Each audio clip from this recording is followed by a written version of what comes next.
আসসালামু আলাইকুম। আজ শেয়ার করব এই চাউমিন রান্নার রেসিপি। তবে আজ ভেজিটেবল চাউমিন রেসিপি নিয়ে এসেছি। এত মজার, কেউ বুঝতেই পারবে না এটা শুধুমাত্র ভেজিটেবল দিয়ে তৈরি করা হয়েছে। খাবার পর আমি নিজেই মুগ্ধ হয়ে গেছি। চলুন শুরু করা যাক। চাউমিন সেদ্ধ করার জন্য কড়াইতে 1 লিটার পানি চুলায় বলক দিয়ে নিব। পানিতে 1 চামচ লবণ ও 1 চামচ তেল দিয়ে মিশিয়ে নিব। পানিতে বলক চলে এসেছে। এখন 1 প্যাকেট মোটা নুডলস দিয়ে সেদ্ধ করে নিব। চাউমিন রান্নার জন্য মোটা নুডলস প্রয়োজন। অন্য নুডলসের তুলনায় এই নুডলস সেদ্ধ হতে একটু বেশি সময় লাগে। নুডলস সেদ্ধ হতে হতে একটি সস তৈরি করে নিব।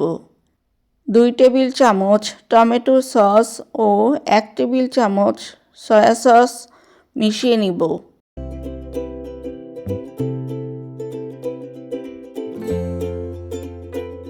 আরও দিলাম 1 চামচ চিনি ও 1 চামচ টেস্টিং সল্ট। এই সসটি পরবর্তীতে ব্যবহার করব। ফিরে এলাম।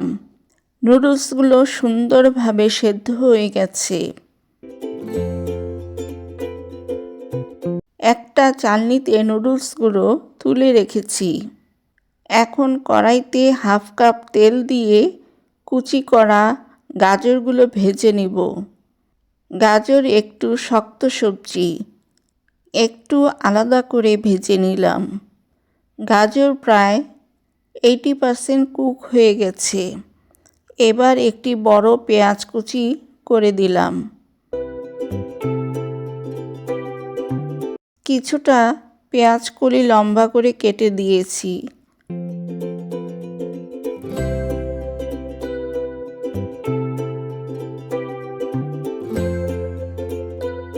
দুই থেকে 3 মিনিট পর কয়েকটি কাঁচামরিচ ফালি করে দিলাম। আরও দিলাম 2 রঙের ক্যাপসিকাম। ভেজিটেবলগুলো হাই হিটে রান্না করতে হবে।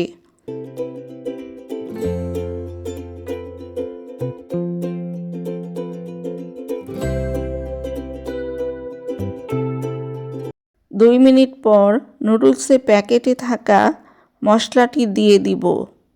আর যে সসটি তৈরি করেছিলাম এখন সেটা দিয়ে 1 মিনিট মিশিয়ে নিব। বারবার নেড়ে যেতে হবে যাতে পোড়া না লাগে।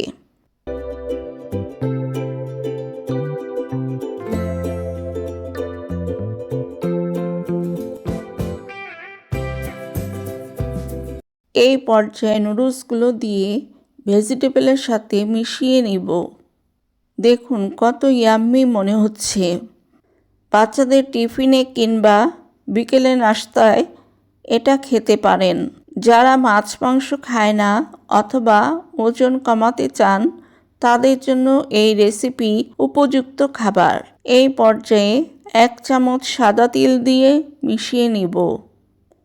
সবশেষে 1 চামচ গোলমরিচ গুঁড়ো মিশিয়ে পরিবেশন করব।